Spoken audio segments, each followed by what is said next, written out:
So I'm here with Omarosa. How are we doing tonight? Wonderful. It's a perfect night. My girl is in town from North Carolina, and so we're just kicking it. Well, why are we, or what are we most excited about in terms of 12 Years of a Slave? You know, I think that there have been a couple of movies that have tried to tell the story about slavery, but this one really captures the essence of plantation life. I don't think that we should ever forget what our ancestors went through, and this movie reminds us of how far we come and how far we have to go for equality in this country. Okay. I was on your Twitter timeline today, and I know that you did a webinar recently on branding. Oh, absolutely. So looking back on your career thus far, are there any mistakes or lessons learned that you have and that you can share with people that are trying to build their brand?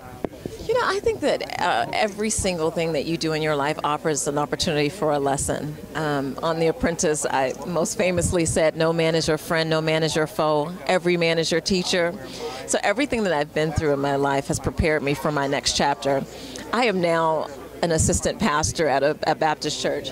When I tell you that everything I've been through in my life have prepared me for this role, I know that every one of my storms, every one of my valley moments, God has put that there so that I could be girded up for my role as pastor right now.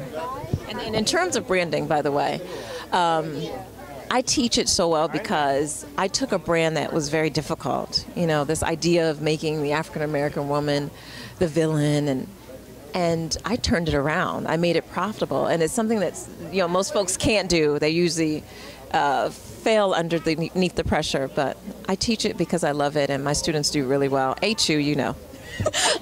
Now, speaking of ministry, I have to ask, you have been on non-scripted television, you've been on reality television, and everyone's talking about Preachers of LA, and you are in ministry. What are your thoughts on, did you get a chance to see the first episode? Well, I've watched a preview and I watched the other episode, and because I work at the magazine, I've got to see some of the others. I think people should give it a chance. They're trying to pull it before you see the whole story.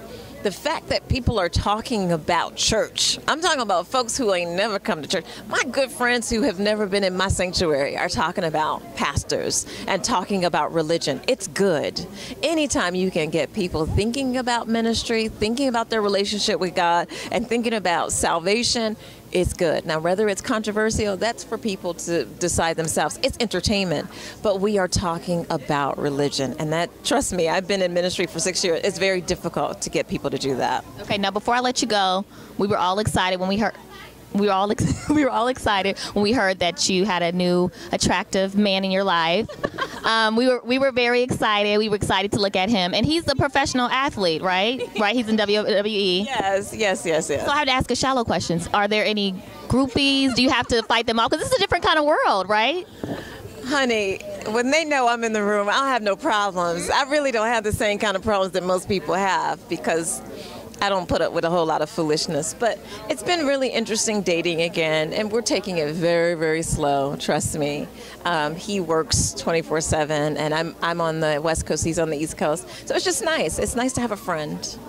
Well, it's been a pleasure speaking to you tonight. Thank you for being so open. I appreciate it.